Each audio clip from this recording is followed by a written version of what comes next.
I'm giving each group of you a different era of history to research. And the question is, what impact did your era have on the modern world? So Sarah, your group has the ancient Greeks. Ravi, you've got the Romans. And Danny's group gets, yes, a bit of a challenge for you. You get the Middle Ages. Some even call it the Dark Ages. Boring. See how you get on. Yes, miss. So, Serene, yes, you get the Renaissance.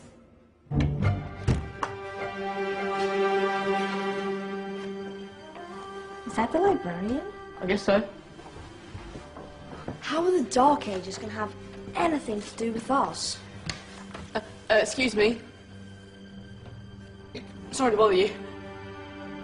What do you want? We need to find out what impact the Dark Ages had on the modern world. Never was a period of history so poorly named. Don't touch.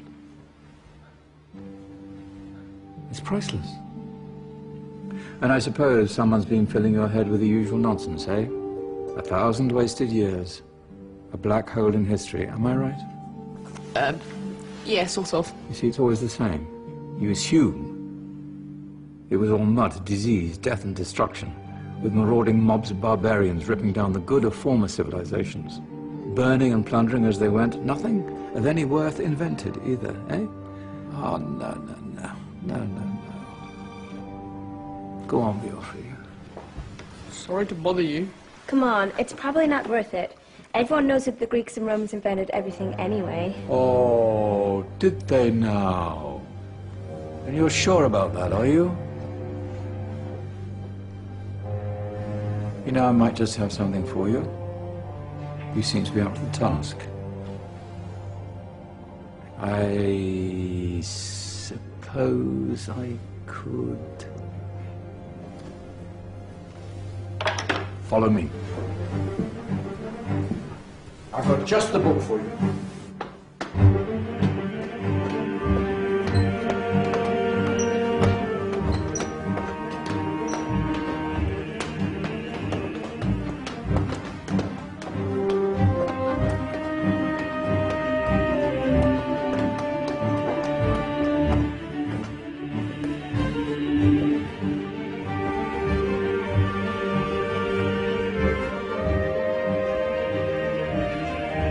Where are we going? I don't know. Ask him. Excuse me.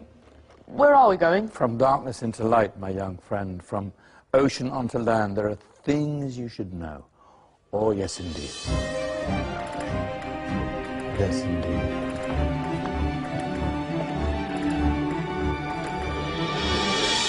Now, I know I left it around here somewhere.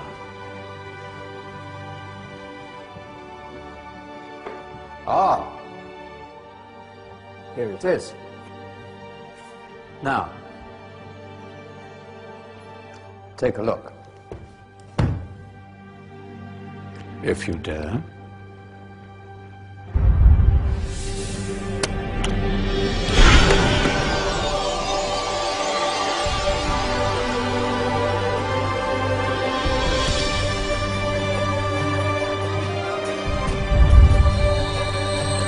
What's going on?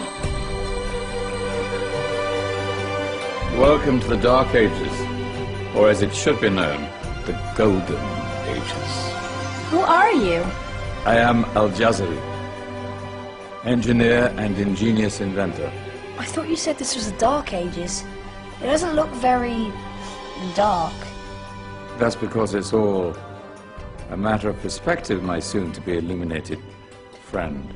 Of course, there are parts of the world that weren't dark at all, but in a civilization that stretched from Spain to China, the golden rays of discovery and invention shone over everything.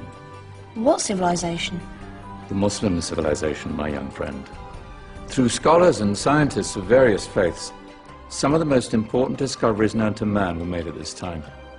Discoveries that drew on knowledge of the ancients, but have more connections with your modern world than you could possibly ever imagine. Like what? Well,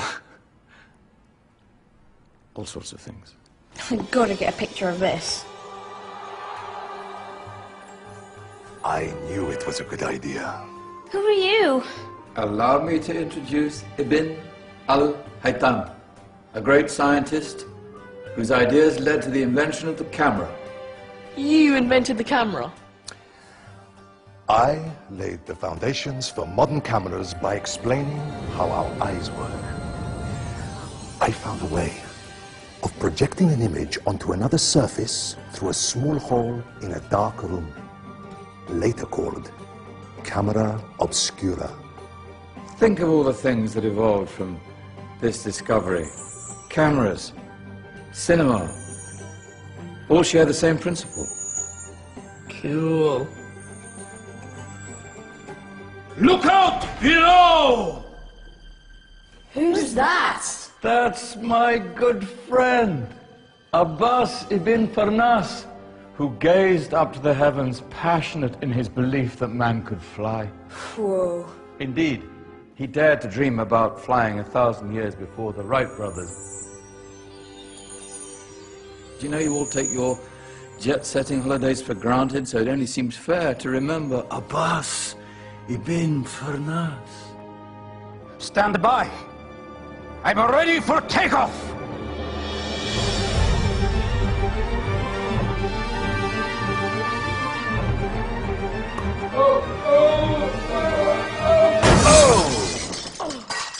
You did forget one thing, though.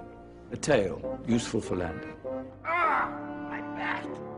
Is there a doctor in the house?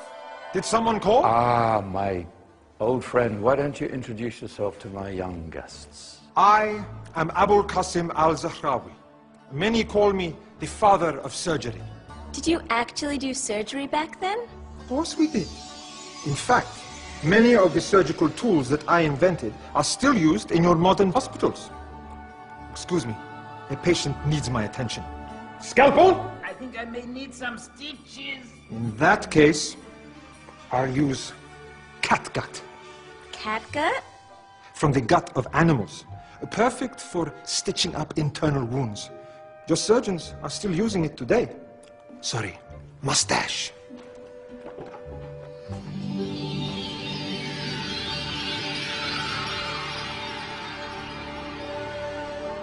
Who's she? That's Maryam al-Astrolabi, one of the many brilliant women of her time. She made sophisticated astrolabes. Astro what? Astrolabes. They show the sky and the stars on a small flat plate you can hold in your hand. Think of them as ancient calculating or timekeeping devices. Today you have your watch, your compass, satellite navigation, helping people and explorers travel the world. Science at its brilliant best. And all these things were developed during the Golden Ages. And that's just the tip of the iceberg. There were thousands of other inventions covering all areas of life, and in the years that followed, their influence spread across the whole of medieval Europe. So you see, it wasn't so dark after all. What about you? Me? What did you invent? Well, I don't want to be big-headed, but I made some groundbreaking advances in engineering. I suppose my most significant discovery converted rotary motion into linear motion using a crank and connecting rod. It's essential in pumps and engines. In fact, I've no idea how the Industrial Revolution could have happened hundreds of years later without such a device. Not that I ever get the credit I deserve. But my crowning glory was my amazing time-telling machine. My legendary elephant clock.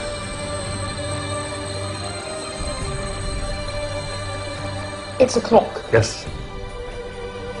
Dozens of components collected from different cultures around the world. Indian, Greek, Arabian, Egyptian, Chinese. Wow.